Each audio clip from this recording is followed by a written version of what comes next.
Moin Moin und herzlich willkommen bei Firlefanz und Zaubertrunken. Der Tobi sitzt wie immer mit Cap und ohne Notizen vom PC und Birk fährt seinen Laptop noch schnell hoch und gönnt sich einen Tee. Was haben die Beine in dieser Woche alles zu besprechen? Macht es euch gemütlich und spitzt die Ohren und lasst euch überraschen. Viel Spaß mit einer neuen Folge Firlefanz und Zaubertrunken. Was ist das Gegenteil von Katalog? Kata sagt die Wahrheit. Herzlich willkommen zurück zu einer neuen Folge von eurem Podcast Firlefanz und Zaubertrunken hier aus Hamburg. Ich sitze vor dem Mikrofon und freue mich, dass ich einen Co-Host an meiner Seite habe, den ihr noch nicht kennt. Und ich durfte Johanna kennenlernen auf dem Podcamp in Hamburg. Da haben wir uns ausgetauscht und gemeinsam die Workshops besucht und sie ist unterwegs im Coaching-Business und erzählt uns heute mehr davon und hat sich ihre Zeit genommen, um heute mit mir gemeinsam die Folge zu moderieren. Deswegen sage ich erstmal herzlich willkommen, Johanna. Hallo und vielen Dank, dass ich dabei sein kann. Ich bin schon ganz gespannt und freue mich, dass ich dabei sein darf. Ja, sehr gern und das wird eine schöne Folge.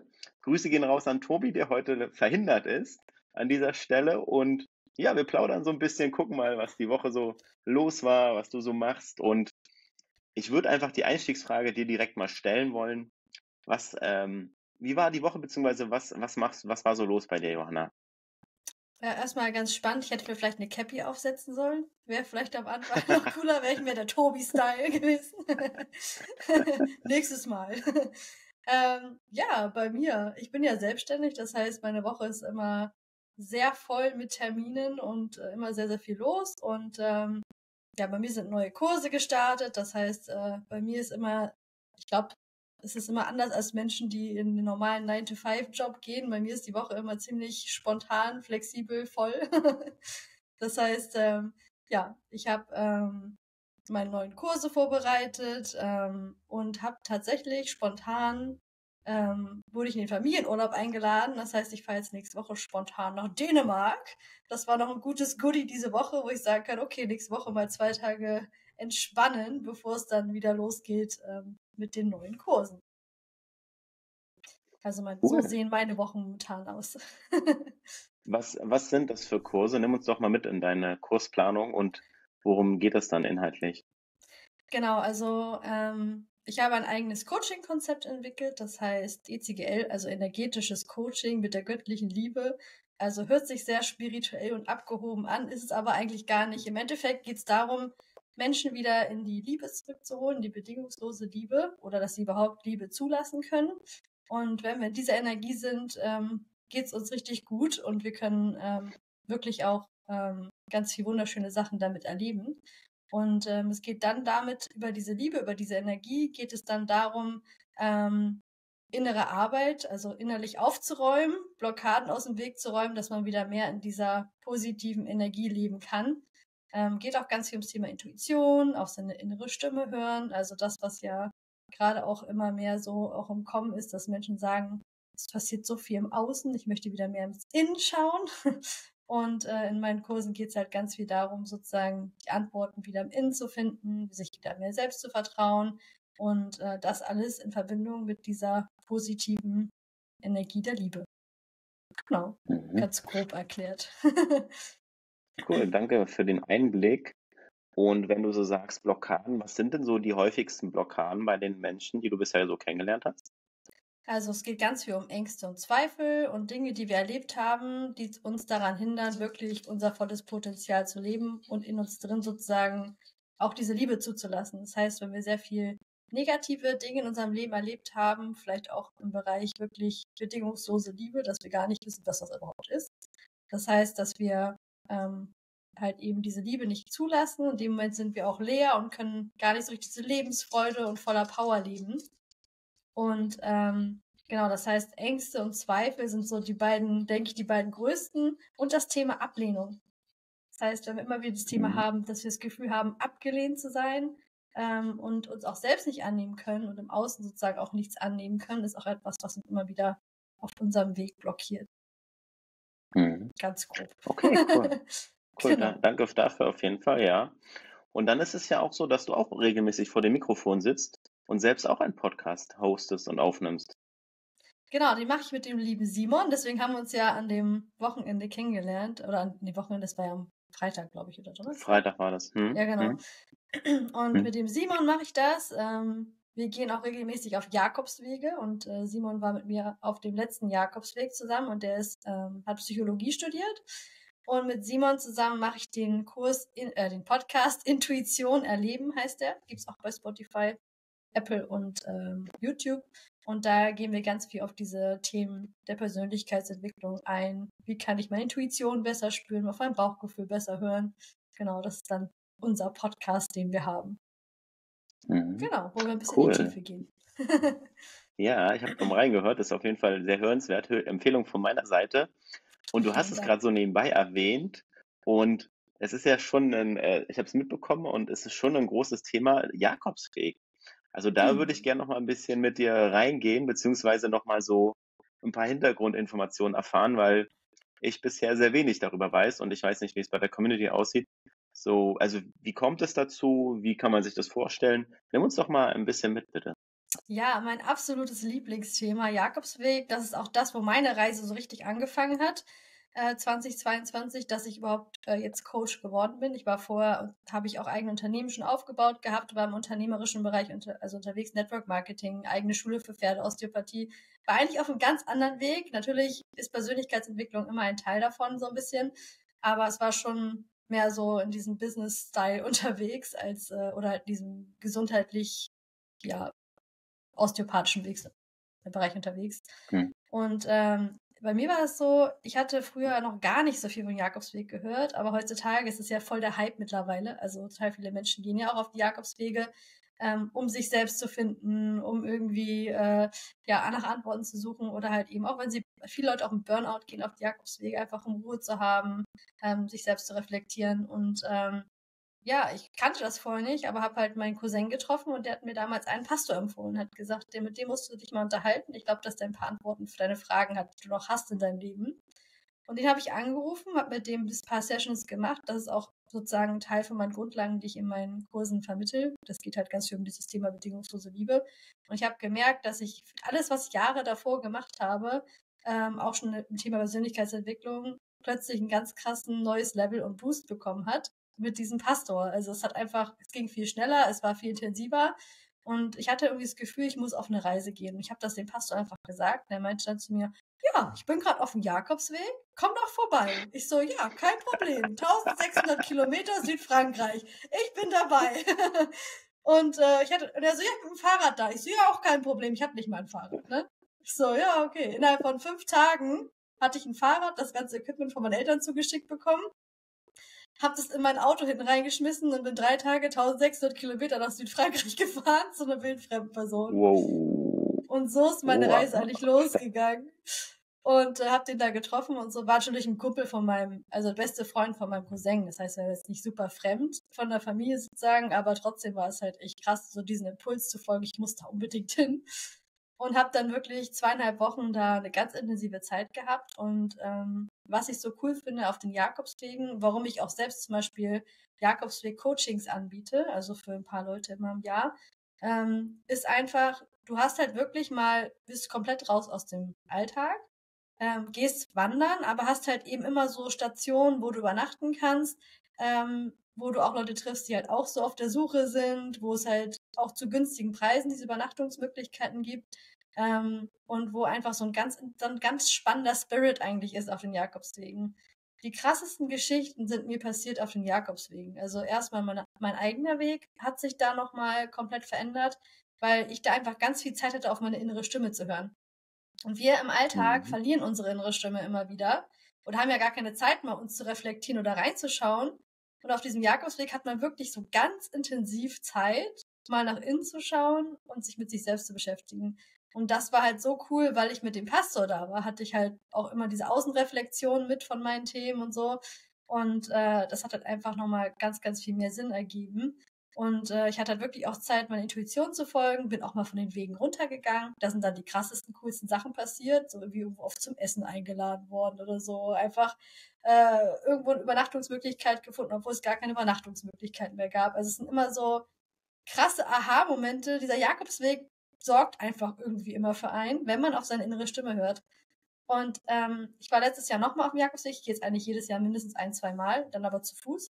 Und mir ist einfach aufgefallen, wie die Menschen halt eben, die wirklich auf ihre innere Stimme hören, einen richtig geilen Jakobsweg haben, aber die nicht auf ihre innere Stimme hören, ganz schnell abbrechen oder lost sind. Und deswegen gehe ich immer die Jakobswege und verteile die innere Stimme. So, ich gebe denen immer so diese Basic-Übungen, die sind auch in meinem Podcast mit drin. Dann nehmen sie die mit und sagen, boah, seitdem ich diese innere Stimme-Übung gemacht habe, ist der Jakobsweg was ganz anderes geworden. Deswegen gehe ich halt auch so gerne immer wieder hin und nehme jetzt mittlerweile auch Leute mit, dass die halt auch diese krasse Erfahrung machen dürfen, die ich da gemacht habe. Und ich denke, dass halt man da hingehen kann und es ist egal, also wie man das macht, aber diese innere Stimme, auf die hören, auf den Jakobswegen, das ist sozusagen ein ganz, ganz wichtiger Schlüssel, den ich jedem geben kann, der da hingeht. Wirklich in sein Herz zu hören und auch mal so loszulassen und offen zu sein für was der Jakobsweg mit einem machen möchte. Dass man nicht sagt, stupide, heute laufe ich 40 Kilometer oder 30 und ich ziehe das jetzt voll durch.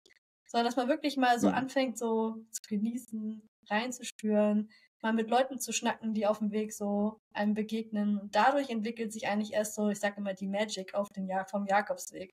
So durch die Leute, durch die sich selbst bewusst werden. Und wirklich dieses Genießen und nicht, ich sag immer, lauf nicht vor euch selbst weg. Immer die Leute immer rennen. Was habt ihr denn für ein Ziel? Werdet ihr angekommen und dann habt ihr ja gar nicht das erreicht im Innen, was ihr eigentlich wolltet. Und ich sag immer, don't run away from yourself. Lauf nicht vor dir selber weg. Sondern genieß den Weg und geh nicht mit dem Ziel dahin, ich möchte jetzt 700 Kilometer schruppen, so, sondern wirklich so, ich habe das Ziel, mich nochmal ganz neu kennenzulernen. Genau. Ja, der Weg ist dann das Ziel, ne? Und es ist ja schön, dass du deine positiven Erfahrungen da einfach teilst und die Leute dann mitnimmst. Was für mich nicht ganz klar hervorgeht, ist, also es sind mehrere Wege, mehrere Strecken, unterschiedliche Entfernungen. Also wie erkennt man, dass man auf dem richtigen Weg ist? Sag ich mal, gibt es da Markierungen? Und wenn man, sage ich mal, am Ziel ankommt, ist das dann ein besonderer Ort, ein besonderes Gebäude oder wie kann man sich das nochmal vorstellen? Ja, ist ganz spannend. Ist so ein bisschen so wie alle Wege führen nach Rom, alle Wege führen nach Santiago eigentlich, theoretisch. Es gibt aber auch in Deutschland ein riesen Jakobswegnetz, wo man mal, wenn man irgendwie Lust hat, mal erstmal so 2-3 Tage mal so reinzuspüren, wie es so ist, kann man auch in Deutschland von seiner Haustür eigentlich überall einen Jakobsweg finden. Also auch ich habe vor meiner Haustür gleich 40 Meter entfernt den Jakobsweg, den ersten. Aber normalerweise ist es so, dass alle Wege nach Santiago gehen. Das ist ja sozusagen auf der anderen Seite von Spanien an der Küste fast. Und der eigentliche Jakobsweg, der war eigentlich, der ging eigentlich sozusagen einmal durch Spanien durch. Das ist eigentlich die normale Strecke, aber dann haben sie halt später noch dieser heilige Jakob, der liegt ja auch begraben in Santiago in dieser Kathedrale. Und die Leute laufen halt einfach von verschiedenen Orten dann dahin. Und mittlerweile kann man auch einmal durch ganz Frankreich durch und dann nochmal durch ganz Spanien dahin laufen. Man kann theoretisch mittlerweile auch von Deutschland von der Haustür loslaufen, man kann von der Schweiz loslaufen, man kann, ich glaube sogar irgendwie von Jerusalem loslaufen. Es gibt verschiedene Orte, man kann es eigentlich von überall loslaufen. Und eigentlich sagt man immer, alle Wege führen nach Santiago. Ist nicht immer so, aber sollte so sein. Und das Witzige ist, was eigentlich meine Lieblingsmarkierung ist, gibt immer so gelbe Pfeile. Also in Spanien sind so diese typischen gelben Pfeile.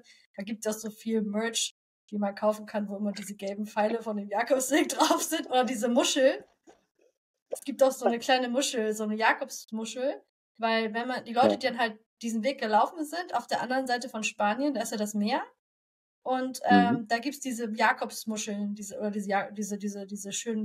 Muscheln, die für den Jakobsweg auch genutzt werden, als Symbol. Und ich finde es immer ganz cool, wenn man so losläuft, dann gibt's immer so kostenlose kleine Stationen, da liegen überall diese Muscheln und jeder, der diesen Weg läuft, hat auch so eine Muschel nachher hinten an seinem Rucksack hängen, dass man sozusagen die Pilgerer erkennt. Und da haben die auch immer so coole kleine Stationen eingerichtet, wo man sich seine eigene kleine Muschel erstellen kann und hinten ranhängen kann. Also total süß. Schön. Mich hat's hardcore verwirrt. Dieses Jahr war ich in Frankreich. Da sind die Pfeile, aber das gibt's keine Pfeile so richtig, sondern das ist halt eine rot-weiße Markierung. Und ich war ja voll gewohnt, in Spanien den gelben Pfeilen zu laufen, also habe ich mich am ersten Tag hardcore verlaufen, weil ich hinter den gelben Pfeilen hinterhergelaufen bin, obwohl es ja eigentlich die rot-weiße Markierung war. Ja, das war schon lustig. Aber wieder an einem richtig geilen Café rausgekommen, die so, wie sind Sie denn hier? Ist ja gar nicht der Jakobsweg. Ich so, ja, okay. Mhm. Und die haben uns dann mit dem Auto wieder zurück auf den Jakobsweg gefahren. Wir hatten nämlich 8 Kilometer vom Jakobsweg entfernt gewesen. Okay, geil. Aber cool. Also wissen die Leute schon an der Strecke, dass sie wirklich am Jakobsweg wohnen und leben und dass die Leute dort vorbeilaufen? Das scheint ihnen ja Ja, schon durchaus bewusst zu sein, ne? Ja, okay. ja. Mhm. Es war früher Okay. noch nicht so bekannt wie heute, aber vor allem jetzt nach Corona, die Wege sind so voll. Also man muss sich schon überlegen, in welcher Jahreszeit man auch läuft. Die meisten wollen ja immer entweder im Mhm. Frühjahr oder im Herbst laufen, weil in Spanien, Frankreich im Mhm. Sommer ja auch mal die Temperaturen über 40 Grad gehen. Das heißt, da will man ja auch nicht gerne wandern. Mhm. Aber es ist schon ziemlich voll geworden, tatsächlich. Also es ist nicht mehr so einfach, mit einer Gruppe einfach mal loszulaufen. Deswegen werden die Gruppen bei mir Mhm. jetzt auch immer kleiner, mit denen ich dann laufe. Und dann halt immer eine Woche. Weil es halt eben immer mehr gebraucht wird, scheinbar einfach auch. Ja, spannender Exkurs, Mensch. Danke für die Erklärung und die Einführung. Gerne. Also Also wer auf dem wirklich, Jakobsweg kann, ich kann es total empfehlen. Ich liebe es. Ich brenne dafür voll. Und es ist echt ein Erlebnis, was jeder mal gemacht haben sollte. Und wenn es nur ein paar Wochen ist oder cool. eine Woche. Mhm. Jetzt habe ich ein bisschen Bedenken wegen der Aufgabe der Woche, die noch kommt. Ja, was du dir da überlegt hast für Tobi und mich. Ähm, aber gucken mal, was dann auch passiert. Okay, ja, cool. Dann würde ich noch mal ein bisschen berichten von meiner Woche, was so Ich wollte los gerade war, fragen. beziehungsweise Mhm. so viel ist es dann gar nicht. Also es war eine stressige Arbeitswoche auf jeden Fall, auf die ich zurückblicke. Viele Termine gehabt, viele gute Termine vor Ort. Ansonsten war ich beim Floorball-Training. Ich weiß nicht, ob du das kennst. Unihockey in der Sporthalle. Einen runden Ball mit Ah, Löchern, der sehr schnell wird. Und dann spielt man 5 gegen 5. Da war ich dann am Donnerstag auch beim Kindertraining. Da trainiere ich die Kids dann am Donnerstag. habe ich noch nie gehört, aber Und echt cool. ja, macht Spaß. Ist eine schöne Sportart. Da war auch viel Spieltag heute. Da waren wir, erster Saisonspieltag stand vor der Tür. SVE gegen Hemming steht. Und haben wir uns dann vor Ort getroffen. Wir haben hier in Hamburg Hohe Luft gespielt und warm gemacht und alles cool. Und dann ging es ins Spiel rein und dann sind wir auch ganz gut reingekommen. Haben 1:0 geführt, dann haben wir den Ausgleich bekommen, 1:1, dann 2:1 geführt, dann 2:2, dann 3:2 geführt, dann Oh, kam das 3:3 und dann haben wir ganz schön nachgelassen, dann stand es 3:7 und am Ende haben wir leider 4:8 dann verloren. oh Naja, nein. Aber es ja, klingt nach so ist einem halt, richtig spannenden Nervenkitzel-Spiel. ja, also Also, da gab es schon einige spannende Spielberichte und spannende Szenen. Also das ist, ja, macht auf jeden Fall Spaß und ja, ist eine gute Sache. Ja. sehr cool. Und dann habe ich mich gestern Abend auf das Event gefreut im Fernsehen. Ich weiß nicht, ob du das mitbekommen hast, da gab es einen Boxkampf. Regina Halmich gegen Stefan Raab. Ich habe es aber Die nicht haben gesehen. sich, Erzähl. die haben sich, sage ich mal, duelliert. Also er hat sie herausgefordert und da war ja lange das Thema, ob er überhaupt kommt und was er daraus macht. Und ich sag mal so, er hat eine große Show abgeliefert. Also Mhm. er hat ein Feuerwerk in Immerhin. der Halle abgefeuert. Ja, das auf jeden Fall. Er hat lange auf sich warten lassen, hat es herausgezögert. Der Boxring kam von der Decke reingeflogen. Das gab es vorher noch nicht. Dann kam sie rein mit ihrem Song und ihrer Begleitung. Dann gab es eine riesige Showtreppe. Die wurde herabgelassen von oben und dann Krass. ist er da, ich weiß nicht, wie viele Meter das waren, 60 Meter oder so von oben, einmal in die Halle reinmarschiert, zwischendurch immer Feuerwerk und dann hat er sich natürlich erstmal feiern lassen. Und er war War die richtig Show fit. länger Also er als der... war wirklich, Wollte gerade sagen, da war die ja, Show wahrscheinlich länger als der Kampf, ne? die Show war länger als der Kampf, ja. Die haben 6 Runden geboxt, 2 Minuten, genau. Kannst dir ausrechnen, wie schnell das vorbei war. 22:30 Uhr, so ging es dann los. Und Mhm. dann gab es schon wirklich ein paar Schläge auch. Und dann nach einer Minute oder so hat Raab das erstmal durchgeschnauft. Und dann hat Buschi erstmal, okay, der Raab, also war richtig überrascht, so, Raab schnauft und kann schon nicht mehr. Hat man schon richtig gesehen, dass er schon erstmal so, und das hat sich so ein bisschen durchgezogen. Konditionell war er halt unterlegen. Und sie war halt, sage ich mal, von unten heraus wirklich aktiv und stark und hat ihm auch ein paar Treffer gesetzt. Also sie hat souverän den Kampf am Ende gewonnen, muss man sagen. Glückwunsch an dieser Stelle. Ja, Und hat es sehr krass. gut gemacht. Und dann hat er natürlich die Bühne nochmal genutzt, das Mikro und dann nochmal erzählt, okay, es gibt gleich nochmal eine Pressekonferenz und er hat Bock, er will wieder ins Fernsehen, er macht wieder Shows, also er hat sein Comeback Wow. angekündigt. Krass. Mega. Ja, ja, und dann ging es direkt danach in die Pressekonferenz hoch. Also kurz Werbung. Werbung war natürlich viel dabei und das gehört halt bei Raab dazu. Auf jeden Fall gab es die Pressekonferenz und dann hat er erklärt, dass er mit RTL zusammenarbeitet. Für 5 Jahre haben sie sich zusammen verpflichtet und haben eine neue Wow. Show aufgesetzt, ein Konzept geschrieben. Und da geht es darum, dass die Kandidaten 1 Million Euro gewinnen können. Und er spielt halt dagegen und hat was dagegen. Und die startet jetzt direkt am Mittwoch. Einziger Haken an der Sache ist, die gibt es nur bei RTL Plus zu sehen. Also man braucht ein Abonnement. Man kann die jetzt nicht im Free TV sehen. Elton moderiert das Ganze, was man sich schon fast gedacht hat. Und der Rest ist noch relativ geheim. Eine Ja. Legende kehrt zurück. So kann man es sagen. Ja. Guck mal, das kann man als Sendungstitel aufschreiben. Schreibe ich mir als Idee mit Eine auf. Legende kehrt zurück. Ja.